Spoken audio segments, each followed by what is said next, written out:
Hello again and welcome to Dave Racing GT. Today we'll be taking a spin around the Fiji International Speedway circuit, the short variation. As you can see, we have the Top Gear themed livery for this race. We'll be driving the McLaren Grid4 racing car, so we'll see how we get on in this circuit. The McLaren is great on the corners, so it'll be interesting to see how it performs, considering this track also has quite a long straight. Jumping straight in here, we can see we're beginning in 13th position because we did not perform a qualifying session, so we can see if we move through the pack. Coming into the first corner, we can see there's an absolute missile coming behind us here. I don't know if the brakes were impressed, but thankfully they ghosted right through the pack, so no issues there. We make slight contact with the Toyota Supra and move into 12th position. Having taken that 12th position with the Toyota Supra, we look forward here and we see that an American driving a yellow Renault in front. The Renault, like the McLaren, is stronger in the corners than in a straight line. Coming around a sweeping right-hand bend here, we see that we close right up behind the Renault. It presents us the opportunity to perhaps pull off a dive bomb of sorts, but I decide against it and try and maximize my exit speed. We hit the apex nicely, close right up behind the Renault again, and we try and set ourselves up for an overtake on this relative straight. However, we can see the McLaren doesn't exactly have the quickest straight line speed, so I'm not exactly able to steam by, but we do have superior brakes, and we do nip in the inside here and hit that apex nicely, taking that position.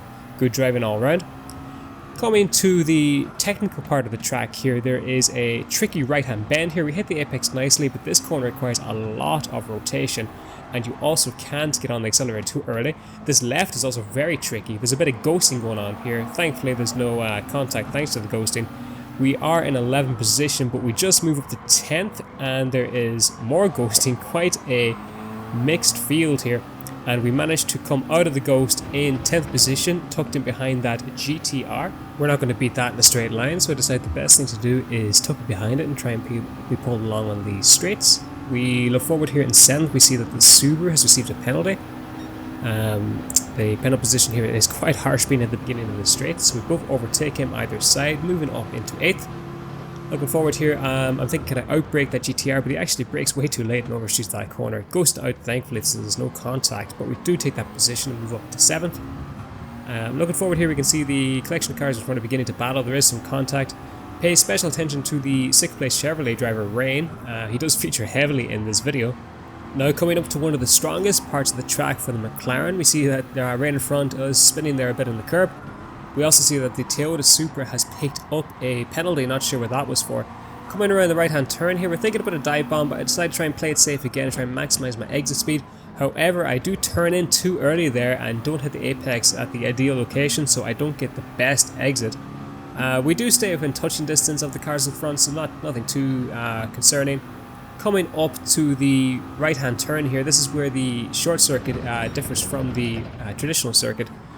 We do hit the apex, but we run wide and dirty those tyres, and more importantly as well, we see that the Toyota Supra in front also ran wide. He is struggling big time for traction here because of the dirty tyres, and we see that Rain does him on the outside there, taking that 5th position. Coming into the tricky left-hand turn, we see that the Toyota Supra runs wide again. He's really struggling with those dirty tyres, so we move up into 6th, and we see Rain in front was also spinning there for lack of traction. A few cars are ghosting here, not sure what's going on. We do try and move in the inside of the Ferrari, but the lack of straight line speed means that the Ferrari maintains that 5th position. As we look forward here, we can see that in 4th place there is a Toyota Supra struggling for straight line speed. Not sure what's happening here because traditionally that car is one of the strongest in that category. However, we take full advantage and move into 5th place. Coming up to the first corner here, I'm thinking, can I outbrake this Ferrari with the superior brakes? I try to perform a dive bomb on the inside. He does move in himself. We do make contact. It's not the cleanest of moves. And as you can see here, it is quite a bit of a cluster of cars as we do drop back a couple of positions after that contact. Back in 5th place, we look and we see that the Supra in front makes contact with the Ferrari, and we smash into the back of him as well. Not the cleanest of racing here, but we do take the position and move back into 4th. Coming around the right-hand bend here is one of the stronger parts of the track for the McLaren. We do get bundled wide here by our best friend Rain, so he just comes out of nowhere and shoots back into 4th. We are back now in 5th. I decide against a dive bomb, and I see that the Subaru is on the outside as well. I don't want to hit him again, so I give him plenty of space. Thankfully, Rain gives us the courtesy of ghosting right through us there, so thanks very much for that, Rain. Looking forward here as we come to the technical section here, there is a right hand turn. I can see that Rain is right behind me here and I'm almost too conscious of his position because I end up braking too late. I hit the apex but run way too wide, dirtying the tyres, and I see that Rain also follows me wide. And waiting in the wings to take full advantage of this is Subaru, who moves up into 5th position. I'm watching the map on the bottom right and I can see that he is moving in the inside here. I have very little grip and I run wide because of these dirty tyres, and he moves right up now. Now he's on the outside of the next corner. I try to maintain the inside position, but great driving for him. I run wide inevitably because of these tyres, and he performs the cutback and takes that 4th position. So fantastic driving all round from that Subaru there. I'm conscious of not losing too much space to the Subaru in front, so I try my best to tuck in behind him. I see that Rain in the Chevrolet is right behind us as well. He actually pulls out to the right hand side. And I know in a drag race he will absolutely blitz me. This McLaren is not the quickest in the straight line. However, I try and make the most of the slipstream for the car in front, and we just about managed to hold him off on the straights here. We should have this superior braking potential as well, so I'm feeling confident of holding off this overtake. I was going to come on the inside, but I do leave space for Rain, who does cut across the grass and then makes contact with us there on the right hand side. I can see the position to Rain as I don't want to make any more contact, and we drop down to 6th position. Looking forward then, we try and hit this apex nicely. I know the Chevrolet is not the strongest in the corners, so I'm feeling confident I can catch up again. Coming around the right hand turn, we can see that the Subaru in front does run wide as well, so the cars in front begin to battle, and we will be waiting in the wings to try and make the most of this situation. Try and hit this apex. We do hit it nicely, and we close right up behind Rain. I do have to touch the brakes briefly to avoid a collision. Coming up to the right hand turn, one of the quicker parts of the track, I try and tuck in behind the Chevrolet. I'm feeling confident that I can outbrake him here. Will I just try and nip in the inside? I decide to go for it, feeling brave. Put my nose up the inside of Rain. He knows I'm there, should give me the space. Unfortunately, Rain has other ideas and he does make contact. We do briefly go over the grass, but we get the elbows out and we maintain that 5th position. I do feel that was fair. Coming around the technical left-hand turn here, we see the Subaru in front. A slight spin on the curb, but nothing major. No drama so far. Coming around the final corner here of the 4-lap race, we see that the Toyota Supra in 3rd position actually spins into the barrier. That's so unlucky as he drops down the pecking order. We do take full advantage though when we move up into 4th place. That means having started in 13th, it's a 9-place improvement up to 4th, so not a bad return at all. We see that the Subaru in front finishes on 3rd on the podium, and our beloved Rain finishes in 5th. Looking forward to the next race here. We actually perform a qualifying session and put in a decent time of 1:44.4, meaning we will begin the race in 6th place. We'll be driving the McLaren again, and we'll be starting behind the 2 yellow Ferraris. I must say that this race was a fantastic race, and we'll begin here. The McLaren is never the quickest off the straight line, so I'm always conscious of pressure behind, but I see the driver behind me on the grid actually pull to the right and drop down, so perhaps he's trying to do it back to front, who knows. Coming into the first corner here, I try and cover off the inside. Nothing too major, we maintain that 6th position.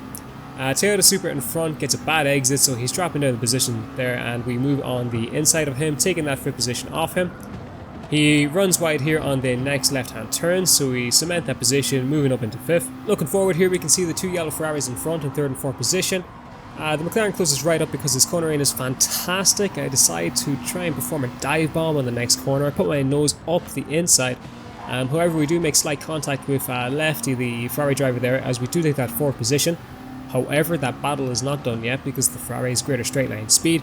Coming around the quicker part of the track here, I see that he is moving on my outside, and he does actually begin to run me narrow here, so I can't come right across to open up this corner. I do make slight contact. I do hit the apex, but I run wide once again, dirtying those tyres. And since it's a technical section ahead, I don't really stand much chance, and the door is wide open for the Ferrari to move back into that 4th position. So I can see that position. However, all is not lost. Coming into the technical left-hand side here, I try and open up the corner. However, the grip is not exactly there for me. There is slight traction issues, a bit of spinning. We are in the back and forth here as we try and open up this corner as well, trying to get a greater exit. And we do just about performing that, but the spin gets rid of any extra momentum we have. So all we can do is tuck in behind the Ferrari in front here. Now we can begin to see the difference in the straight line speed between the Ferrari and the McLaren. However, with the added slipstream, that is just about enough for us to start gaining. As we cross the start-finish line for the second lap, we can see we're gaining on the Ferrari in front. We do move to the right and try and get the inside for the corner while still keeping him as wide as possible. We try and outdo him on the brakes here, and we just about hit that apex, stopping just in time. However, the Ferrari behind does get the cutback on us, and with the greater exit speed it does nip back out the outside then, taking that position back. So all we can do is tuck in behind him here and try and open up this corner as much as possible. We both hit the apex nicely. Coming on to the right hand bend here, we can see that the Ferrari in third position is actually struggling here, so he backs us all up together. This suits the McLaren nicely as we have the strongest brakes. Coming into the left hand turn here, I see I try and outbrake again on the inside. I may have briefly moved into fourth position, slight contact there. However, the Ferrari with the greater straight line speed does take that fourth position back. Coming into the technical right hand turn here, we try and nip in the inside, and can we pull it off? Yes, we do. I think that's the best of taking that corner all night, so we moved into fourth place here. Looking forward, we can see there's another Ferrari in front, and in front of that is a red Alfa Romeo. Coming into the technical section here, there is a tricky left hand turn. We try and hit this as well as we can. Probably could have did that better, but nothing too major. And we come up to the final corner here of the second lap. We try and take this as well as we can. We do take it decently, however, so does everybody else, so nothing majorly gained there. On the straights here, nothing major happens. We are just moving out of slipstream range of 7.5 tenths from the Ferrari in front. And we can see the Ferrari behind is about a second behind us, so we are in no man's land here. We do notice that the Ferrari behind us is actually gaining us, but we fully expect that considering the McLaren straight line speed deficiency. As we cross the line here, moving for the third or fourth lap, coming into the first corner, we try our best to close the distance on the brakes. Hitting that apex nicely there, we try and stay in touching distance with the Ferrari in front. Looking forward here, we can see that the positions second and third are both definitely still on. On this left hand turn, we can see that the Ferrari actually runs wide as well, so that gives us greater impetus as we just pick up the quickest sector. Coming around the sweeping right hand bend here, the McLaren is always strong, and as you can see we close the gap right up to about 3 tenths. Will we form a dive bomb? I actually think against it, and we try and stick to the racing line, try and maximize our exit speed. We hit the apex nicely, doing our best to stick to the back of the Ferrari in front, but we do notice it does begin to pull away slightly on this quicker part of the track. That's fully expected. All we can do is try and close up on this upcoming technical section. As we move to the cockpit view here, we can see that we're finally getting the hang of this corner as we hit it nicely, and we move right up behind the Ferrari. We're thinking about putting ourselves up the inside here, but I go against it again. I don't want any contact. We do try and fight the Ferrari, do move in the inside ever briefly, and we do take that third position, so we're now on the podium. However, the Ferrari is still on the inside. I give him plenty of space there as I do think about a cutback, but then I decide to stay on the outside, as that allows us to stay on the inside for the next corner. As you can see, we just about hold on to that third position, but all is not over yet, as we are now on the straights and also quite vulnerable to both Ferraris, who are both quicker in a straight line than us and also have the added benefit of slipstream. All I can do is move to the right hand side and try and cover off that inside, and that's exactly what I do as I try and force that Ferrari to the left hand side, and then as he's pulling to the left, I try and push him as wide as possible. Coming up to the right hand first corner here, I am as late on the brakes as I possibly dare, trying not to overshoot the corner, and I just about hit the apex. There might be minor contact there, but nothing major. Coming out of the first corner here, if we look forward, we can see that the Alfa Romeo in second place is over 2 seconds ahead. So as it stands, that's currently out of the question. All I can do is do a defensive game here. We pick up the quickest sector, so the McLaren is quite strong at the start of the race there. Coming into the sweeping right hand turn, the McLaren is also quite strong in this corner. We do our best to put a bit of distance between us and fourth place. However, there's still a couple of tenths. We try and hit this apex to the left as well as possible. We actually take this one quite nicely, so very happy with that. So as things stand, we are currently just looking to cement our third place and take that podium. That would be a 3-place improvement for our beginning position of 6, so we'll take that every day. Coming up to the technical right here, if you pay attention to the Alfa Romeo in front, we actually see he runs wide over the grass. And as a consequence of that, then you can see he runs wide on this right hand turn here. Really, you do not want dirty tires in this technical section, so we are pulled up right behind him here. He is really feeling the heat here, and as evidence of that, he runs wide on this left hand turn again. We give him a bit of space there as he has enough traction to just about hold on to the inside. We do try and perform a cutback here, very close to contact, as we try and pull on the inside here, and it looks like we just about pulled off. So unlucky that Alfa Romeo driver that he loses it on the final corner, but we'll take full advantage of that. As we come up to the finish line here, it looks like we'll be crossing the line in second position. That's up from 6th, so up 4 positions. Fantastic return. If you enjoyed this video, please feel free to hit the bell icon and hit the subscribe. If you didn't, please leave a comment and feedback of where I can improve. And until next time, take care.